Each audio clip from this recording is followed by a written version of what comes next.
Hello everyone, my name is Mukul. I am BTech ECE student in my 7th semester at RVS Engineering Campus, Agra, under AKTU. This is my presentation for EV ADAS dashboard project, completing during my 28-day emerging embedded system intensive. I will walk through what I learned, the tool I used, and how the whole system works. What I learned. Over these 28 days, I learned 9 major areas. I started with understanding ARM and STM32 architecture. Then I moved into STM32 QID and CubeMax for project setup. I learned bare metal peripherals programming, working directly working directly with GPIOs, timers, ADC, and UART. I built a driver ultrasonic sensor using a process timing technique. I designed a finite state machine to control the vehicle's behavior, built safety logic for collision and blind spot detection, set up serial communication to send live data out, developed a Python dashboard to visualize everything, and I used several simulation tools to test the whole system without physical hardware. ARM architecture. Let me explain the hardware foundation. ARM stand for Advanced RISC Machine. What's interesting is that ARM does not manufacture chips itself. It designs the CPU architecture and license it out to companies. That's why so many different manufacturers can make ARM based chips.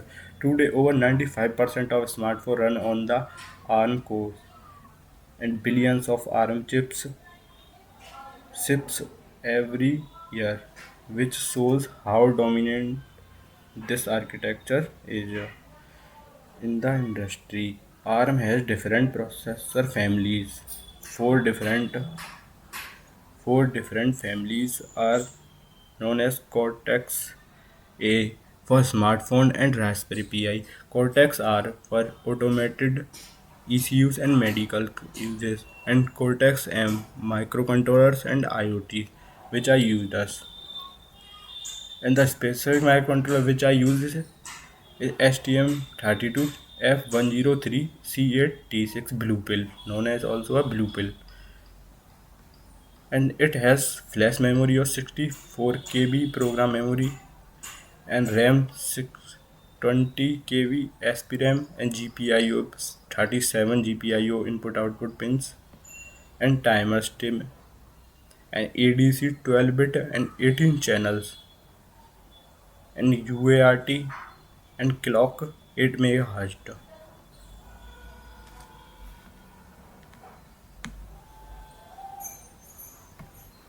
The tool I used.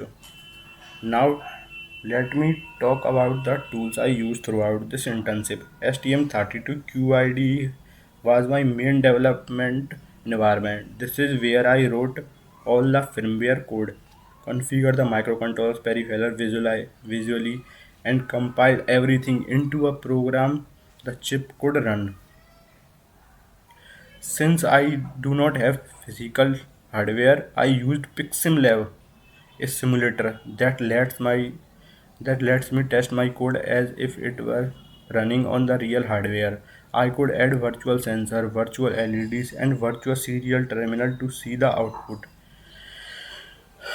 To connect that simulated hardware to my computer software side, I used VSP, V- Virtual Serial Port tool, which essentially creates a bridge so that the data coming out of the simulation can be picked up by another program. I use terminal application to first verify that the raw data was actually being transmitted correctly before building anything more complex on top of it. And finally, I use Python to build a live dashboard, reading the incoming data and drawing it visually using the graphing library, updating multiple times per second so it felt like a real-time display. Peripherals and programming concept. This is where I want to explain the core programming concept I learned. GPIO or general purpose input output is the most fundamental peripherals. It's how the microcontroller talk to the outside world. I use it in two directions as a output to the control LEDs and input to the read signals coming back from the sensor. These are the these are timers were essential for this project. I used one timer purely for generating the pulse width modulation signal, uh, a way of controlling something like motor power using a pulses of varying width. I used a second timer purely for precise microsecond level time measurement, which I turned out to be a critical for the ultrasonic sensor. And I used a third timer as a scheduler, triggering a piece of code to run at a fixed repeating interval. For analog sensing, I used the ADC, which convert the continuous voltage like from potentiometer simulating an accelerator pedal into a digital number the microcontroller can work with. I then scaled that the raw number into a meaningful real world value like a percentage or a temperature. And for communication, I used UART simple serial protocol to package all my sensor and calculation result into a readable text, send it to the continuously so any connected computer could read exactly what the vehicle system was doing in real time. Project requirements.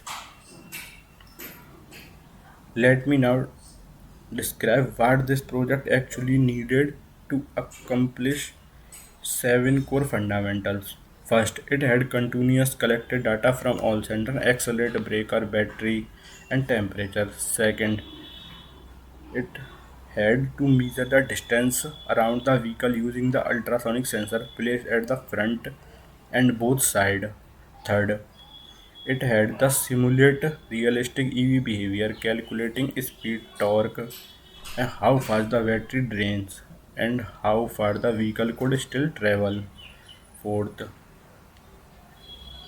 it needed a full ADAS warning system detecting when a collision was becoming likely and when something was in a blind spot and when the vehicle was going too fast. Fifth, it had the detect fault conditions like the motor overheating or the battery running critically low and responding by safely stopping the vehicle. Sixth, all of this data had to be transmitted out continuously in a clear structured format. Seventh, that data need to be visualized in a live dashboard so the person could actually monitor the vehicle's state at a glance, the same way a real dashboard would work.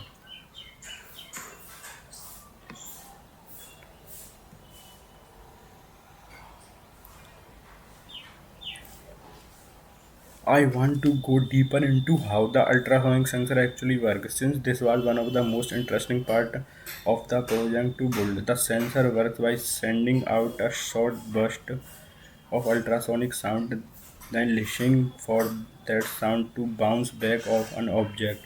The time between sending a pulse and receiving an echo tells how far away the object is. The same principle bats and submarines use.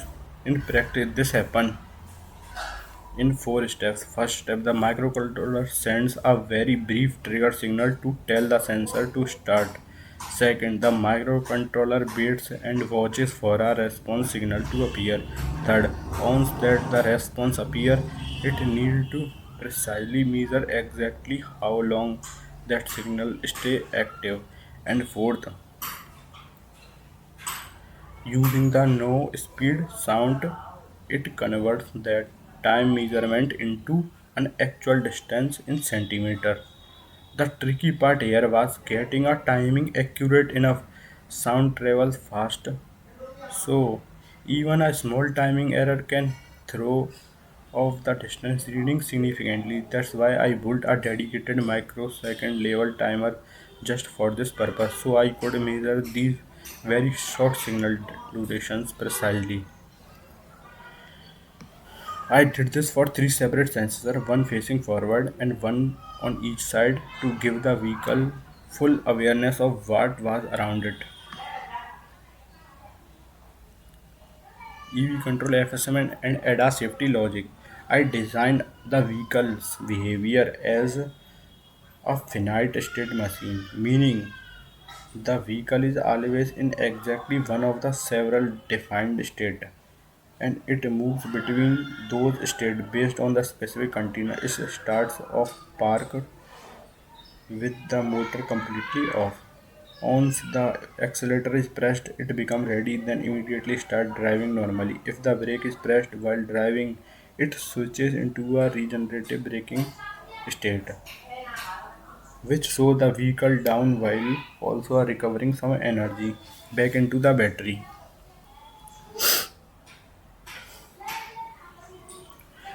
And if any safety fault is detected at any point, the system immediately drop into a fault state and cutting the major power of motor and completely until the fault is manually cleared. On top of the state machine, I layered a full ADAS safety system forward, collision warning, watches the distance ahead, and escalated from a warning to a critical alert as an obstacle gets closer. Complete project architecture.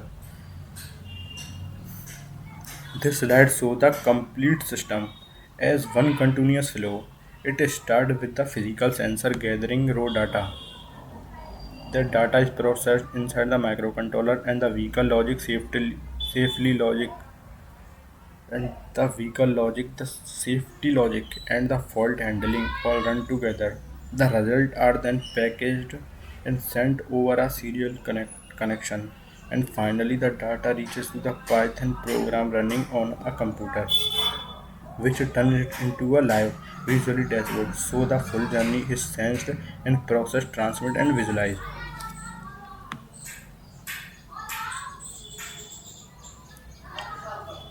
To wrap up here are the six biggest things I took away from this internship. First, I learned the true bare metal programming. Second, I learned how to properly structure a larger C project. Third, I learned how to interface with a real sensor and handle the precise timing challenge that come with that. Fourth, I learned how to design a clean state machine to manage the complex changing behavior in a predictable way. Fifth, I learned how to build practical safety logic, not just detecting a single risky condition, but combining multiple factor prioritizing which alert matter most. And sixth, and maybe most valuable, I learned how to connect everything end to end from physical style sensor through embedded processing across the communication link, all all the way to live software dashboard. Understanding that the complete pipelining is something I had not experienced before this internship.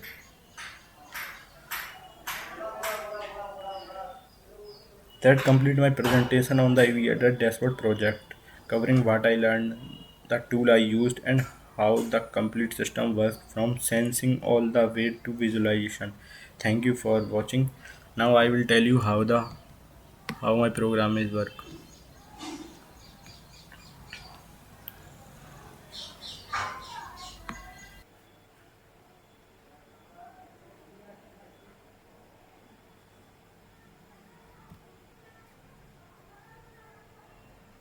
First, I will explain the STM32 GPIO configuration. STM32 QMX. I configure all the required GPIO pins according to the project requirements. PA0 is configured as the accelerator input. It receives the accelerator value from PiximLab. PA1 is used to read the battery state of charge, also called SOC. No, sorry, S. Sorry, PA1 is used for PA1 is for the brake input, and SA3 for a battery state of charge, and PA2 for motor temperature. Next, PA4 and PA5 are connected to front ultrasonic sensor. PA4 generates the trigger pulse while PA5 receives the echo pulse. And similarly, PA6, PA7 are connected to a left ultrasonic sensor, and PA6 is triggered and PA7 is echo.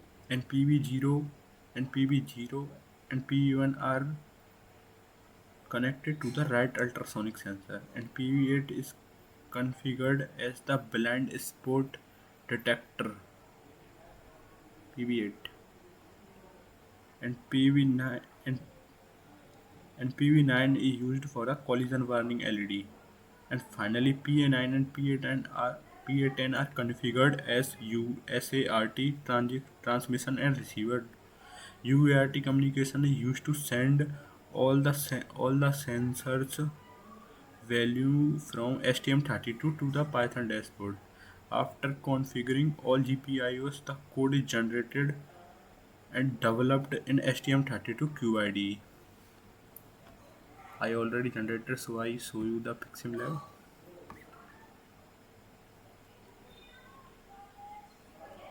So this is our PiximLab. This is our blue pill microcontroller, and it is connected to the serial COM4 COM4, and now I will tell you the spare part. And this PiximLab is used to simulate the complete hardware. One left side, there are four sliders. The first slider represents the accelerator pedal, and the second slider represents the brake pedal, and the third slider connects to the motor temperature, and the fourth slider controls the battery state of charge. And the right side, the three ultrasonic sensors are connected. The first sensor measures the front obstacles distance, and the second ultrasonic measures the left side up obstacle distance, and the right also sense the measures the right side obstacle distance. And this is the and and I will show you the virtual terminal.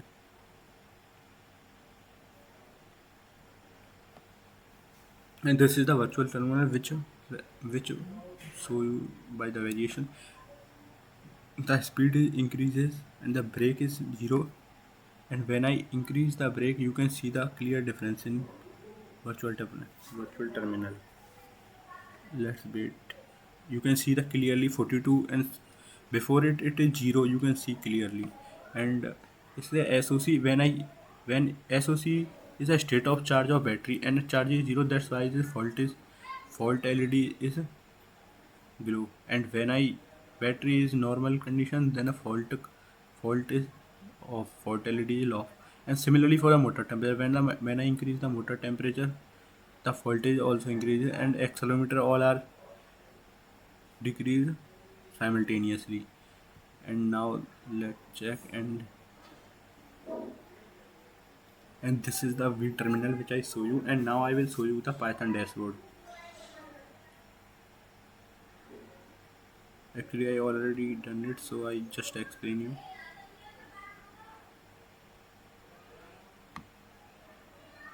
The dashboard received the UART data from STM32 using the PySerial library, the first component in the speedometer. Whenever the accelerator value changes, the speed goes updated in real time. The next section is the battery percentage. It displays the battery state of charge received from STM32. Below the speed history graph. This is the speed history graph. The graph continuously plots the vehicle speed with respect to time. In the center, the EV meter section display important vehicle parameters such as torque, accelerator percentage, brake percentage, motor temperature, alarm status, fault status, communication. On the right side, ADAS, the bird eye view. This is the one of the main feature of the project. It displays the position of the nearby obstacles. Nearby obstacle detected by the ultrasonic sensor. If an obstacle comes closer to the vehicle, its distance is displayed graphically. At the bottom, display calculate time to collision, also called TTC. TTC decreases and the system generates the collision warning. So now I will show you the some variation in this. You can see that now the SOC battery is 5.0. Now I will increase by SO increase by and now you will see the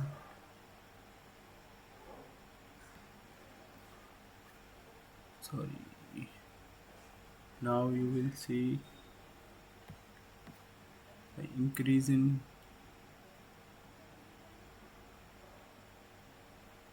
it will take some time. Please wait.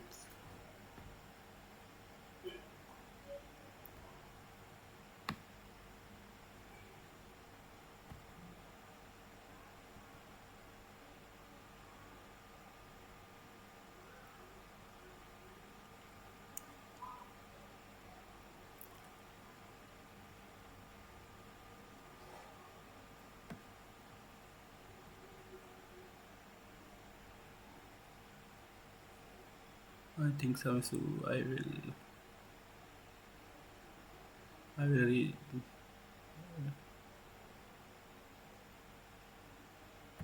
not do it again.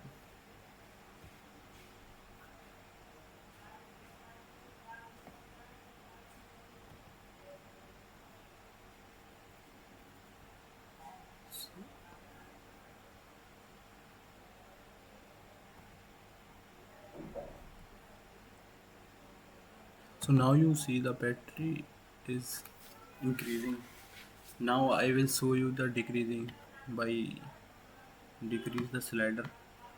SOC is 0 and now you can see the reflection on the Python dashboard. Now you can see that clearly the battery is decreasing. And similarly it reflects the speedometer. Now I will show you by decreasing speedometer. So I accelerated 0, speed is equal to 0. So now you see here, you can see that clearly the speed is decreases. So the complete working flow of project is very simple. The user changes the sensor value in PixMLab. The STM32 reads this value using the GPIO pins and ADC channels.